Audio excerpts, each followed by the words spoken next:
Israel ಮತ್ತು Iran ನಡುವೆ ಸಮರ ಮುಂದುವರಿತಾ ಇದೆ. ಇರಾನ್ನ ವಿದೇಶಾಂಗ ಸಚಿವಾಲಯದ ಮೇಲೆ ಇಸ್ರೇಲ್ ದಾಳಿ ಮಾಡ್ತಾ ಇದೆ. ಇಲ್ಲಿ ಇಸ್ರೇಲ್ ದಾಳಿಯಲ್ಲಿ 100ಕ್ಕಿಂತ ಹೆಚ್ಚು ಜನರಿಗೆ ಗಾಯವಾಗಿದೆ. ಇದುವರೆಗೂ ಕೂಡ ಇಸ್ರೇಲ್ನ ದಾಳಿಯಲ್ಲಿ 224 ಜನ ಸಾವನ್ನಪ್ಪಿದ್ದಾರೆ. 1277ಕ್ಕಿಂತ ಹೆಚ್ಚು ಇರಾನ್ ಜನರಿಗೆ ಗಂಭೀರ ಸ್ವರೂಪದ ಗಾಯವಾಗಿದೆ. ಇಲ್ಲಿ ಇರಾನ್ ಆರೋಗ್ಯ ಸಚಿವಾಲಯದ ಕಡೆಯಿಂದ ಹೊರಬಿದ್ದಿರತಕ್ಕಂಥ ಮಾಹಿತಿ ಇದು. ಆದರೆ ಇರಾನ್ನಲ್ಲಿ 406 ಜನ ಮೃತಪಟ್ಟಿದ್ದಾರೆ ಅಂತ ಹೇಳಿ ಅಮೆರಿಕ ಹೇಳ್ತಾ ಇದೆ. ಅಮೆರಿಕದ ಲೆಕ್ಕಾಚಾರ ಇದು. ಇರಾನ್ನಲ್ಲಿ ಎಷ್ಟು ಜನ ಸತ್ತಿದ್ದಾರೆ ಅಂತ ಹೇಳಿ ಅಮೆರಿಕ ಒಂದು ಕಡೆ ಲೆಕ್ಕವನ್ನು ಇಲ್ಲಿ ಹೇಳ್ತಾ ಇದೆ. ಅದು 406 ಜನ ಸತ್ತು ಹೋಗಿದ್ದಾರೆ ಅಂತೇಳಿ ಅಮೆರಿಕ ಹೇಳ್ತಾ ಇದೆ. ನೋಡಿ ಇಲ್ಲಿ ಏನಾಗಿದೆ, ಇಸ್ರೇಲ್ ಇರಾನ್, ಈಗ ನಾವು ಪಾಯಿಂಟ್ ಬೈ ಪಾಯಿಂಟ್ ನಾವು ಲೆಕ್ಕ ಹಾಕೊಂಡು ಬಂದಾಗ ಇಸ್ರೇಲ್ಗಿರ್ತಕ್ಕಂಥ ಭಯ ಏನು ಗೊತ್ತಾ? ಒಂದೇ ಭಯ, ಇರಾನ್ ಅಣ್ವಸ್ತ್ರಗಳನ್ನು ರೆಡಿ ಮಾಡ್ತಾ ಇದೆ, ಪರಮಾಣು ಅಸ್ತ್ರಗಳನ್ನು ರೆಡಿ ಮಾಡ್ತಾ ಇದೆ.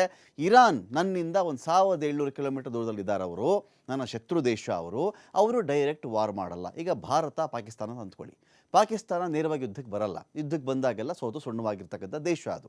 ಅದ್ರ ಏನು ಮಾಡ್ತಾರೆ, ಟೆರರಿಸ್ಟ್ಗಳನ್ನ ಬಿಟ್ಬಿಡ್ತಾರೆ ಇಂಡಿಯಾದ ಒಳಗಡೆ. ಅದನ್ನು ಪ್ರಾಕ್ಸಿ ವಾರ್ ಅಂತಾರೆ. ತಾನು ನೇರವಾಗಿ ಯುದ್ಧಕ್ಕೆ ಬರದೆ ತನ್ನ ಪರವಾಗಿ ಯುದ್ಧ ಮಾಡುವ ಒಂದು ಬಣವನ್ನು ಕಟ್ಟೋದು, ಆ ಬಣ ಕಟ್ಟಿಬಿಟ್ಟು ಭಾರತದ ಮೇಲೆ ಬಿಡ್ತಾರಲ್ಲ, ಅದೇ ರೀತಿಯಲ್ಲಿ ಇರಾನ್ ಕಡೆಯಿಂದ, ಅದು ಹೌತಿ ಬಂಡುಕೋರರಾಗಲಿ ಅಥವಾ ಈ ಕಡೆ ಅಂತ ಬಂದಾಗ ಪ್ಯಾಲೆಸ್ತೀನ್ ಕಡೆಯಿಂದ ಆಗಲಿ, ಗಾಜಾ ಪಟ್ಟಿಯಲ್ಲಾಗಲಿ, ಇವರೆಲ್ಲರೂ ಇದ್ದಾರೆ, ಹೆಜ್ಬುಲ್ಲಾ ಇದ್ದಾರಲ್ಲ, ಇವರೆಲ್ಲ ಏನು ಮಾಡ್ತಾರೆ, ಇಸ್ರೇಲ್ ಮೇಲೆ ದಾಳಿ ಮಾಡ್ತಾ ಇರ್ತಾರೆ. ಈ ಇಸ್ರೇಲ್ಗೆ ಇರೋ ಆತಂಕ ಏನು ಅಂದರೆ, ಇರಾನ್ ತನ್ನ ಅಣ್ವಸ್ತ್ರ ಸಿಡಿತಲೆಗಳನ್ನು ಈ ಟೆರರಿಸ್ಟ್ಗಳಿಗೆ ಕೊಟ್ಬಿಡೋದು, ಅದರ ಮೂಲಕ ಇಸ್ರೇಲ್ ಮೇಲೆ ಅವ್ರು ಹಾಕಿಬಿಟ್ರೆ ಏನು ಮಾಡೋದು ಅಂಥೇಳಿ ಇಸ್ರೇಲ್ಗಿರ್ತಕ್ಕಂಥ ಜಿದ್ದು. ಇದೇ ಕಾರಣಕ್ಕೆ ಇರಾನ್ನ ಅಣ್ವಸ್ತ್ರ ನೆಲೆಗಳು ಹಾಗೂ ಇರಾನ್ಗೆ ಯಾರು ಬ್ರೈನ್ ಇದ್ದಾರಲ್ಲ, ಅಲ್ಲಿ ಅಣ್ವಸ್ತ್ರ ತಯಾರು ಮಾಡೋರು ಯಾರಪ್ಪ, ಆ ಬ್ರೈನ್ಗೆ ಹೊಡಿತೀನಿ ನಾನು, ಅವರನ್ನು ಸಾಯಿಸ್ತೀನಿ ನಾನು ಅಂತ ಒಂದು ಜನ ಸಾಯಿಸಾಕಿದ್ದು ನಿಜ. ಇದಾದ ಮೇಲೆ ಏನು ಮಾಡ್ತಾ ಇದ್ದಾರೆ, ಇರಾನ್ನ ಇನ್ನೊಂದು ಬಲ ಏನು, ತೈಲ ಸಂಗ್ರಹಾಗಾರ, ತೈಲ ಉತ್ಪತ್ತಿ ಮಾಡ್ತಕ್ಕಂಥ ಪ್ಲೇಸು, ಅದನ್ನು ನಾನು ಡ್ಯಾಮೇಜ್ ಮಾಡಿಬಿಟ್ರೆ ಆವಾಗ ಇರಾನ್ ಆರ್ಥಿಕವಾಗಿ ಅವರಿಗೆ ನಷ್ಟ ಆಗುತ್ತೆ. ಇನ್ನೊಂದೇನು, ಇರಾನಿಂದ ಬೇರೆ ಯಾವೆಲ್ಲ ದೇಶಗಳಿಗೆ ಈ ಟ್ರೇಡ್ ರೂಟ್ ಅಂತ ಇರುತ್ತೆ, ವ್ಯಾಪಾರ ಮಾರ್ಗ ಅಂತ ಇರುತ್ತೆ. ಈ ಮಾರ್ಗವನ್ನು ಹಾಳು ಮಾಡಿದಾಗ ಅದಕ್ಕೆ ಎಕನಾಮಿಕಲಿ ಏಟು ಬಿದ್ದುಬಿಡುತ್ತೆ. ತನ್ನ ಕಡೆಯಿಂದ ಏನು ರಫ್ತು ಮಾಡೋಕ್ಕಾಗಲ್ಲ, ಜೊತೆಗೆ ತನಗೇನೋ ಬೇಕು ಆಮದು ಮಾಡ್ಕೊಳ್ಳೋಕ್ಕೂ ಆಗಲ್ಲ ಎನ್ನುವ ಒಂದು ಕಾರಣ ಇಟ್ಕೊಂಡು ಇಸ್ರೇಲ್ ಇರಾನ್ ಮೇಲೆ ಇದೀಗ ದಾಳಿ ಮಾಡ್ತಾ ಇದೆ. ಇರಾನ್ ಕೂಡ ಅಷ್ಟೇ ಸುಮ್ಮನೆ ಇಸ್ರೇಲ್ ನನ್ನ ಮೇಲೆ ಕಾಲು ಕರ್ಕೊಂಡು ಬರ್ತಾ ಇದೆ ಅಂತ ಹೇಳಿ ಅವರು ಕೂಡ ಪ್ರತೀಕಾರವನ್ನು ತೆಗೆದುಕೊಳ್ತಾ ಇದ್ದಾರೆ. ಇವತ್ತು ಬೆಳಿಗ್ಗೆ ಇಸ್ರೇಲ್ ಮೇಲೆ ಇರಾನ್ ದಾಳಿ ಮಾಡಿದೆ.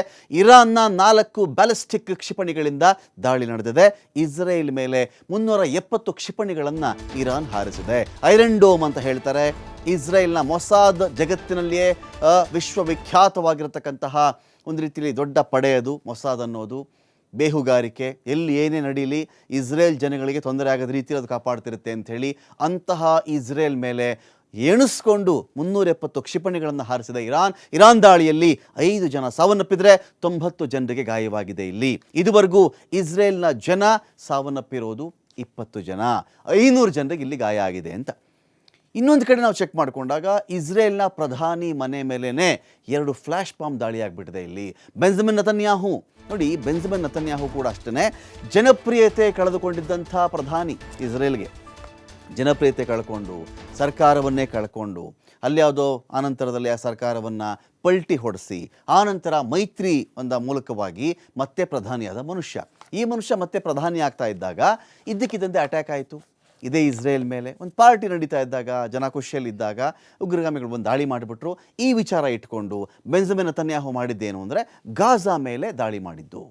ಗಾಜಾ ಅವ್ರ ಸಪೋರ್ಟ್ ಬಂದವರು ಪ್ಯಾಲೆಸ್ತೀನ್ ಅಂತ ಬಂದಾಗ ಅವ್ರ ನೆಕ್ಸ್ಟ್ ಸಪೋರ್ಟ್ ಯಾರು ಅಂದರೆ ಇದೇ ಇರಾನ್ ಇಂಡೈರೆಕ್ಟ್ ಆಗಿ ಪ್ಯಾಲೆಸ್ತೀನಿಯನ್ನಿಗೆ, ಗಾಜಾ ಪಟ್ಟಿಯಲ್ಲಿದ್ದವರಿಗೆ, ಉಗ್ರಗಾಮಿಗಳಿಗೆ ಸಪೋರ್ಟ್ ಮಾಡ್ತಾ ಇದ್ದಾರೆ ಅಂತ ನೆತನ್ಯಾಹು ವಾದ.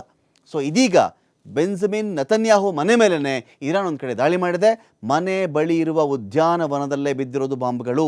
ಲೈನ್ ಕ್ರಾಸ್ ಮಾಡಿ ಬಾಂಬ್ ದಾಳಿ ಮಾಡಿದೆ ಇರಾನ್. ಬಾಂಬ್ ಬಿದ್ದ ಸಮಯದಲ್ಲಿ ಮನೆಯಲ್ಲಿ ಯಾರೂ ಇರಲಿಲ್ಲ. ಹಿಂದೆ ಕೂಡ ನೆತನ್ಯಾಹು ಮನೆ ಮೇಲೆ ದಾಳಿ ಮಾಡಿ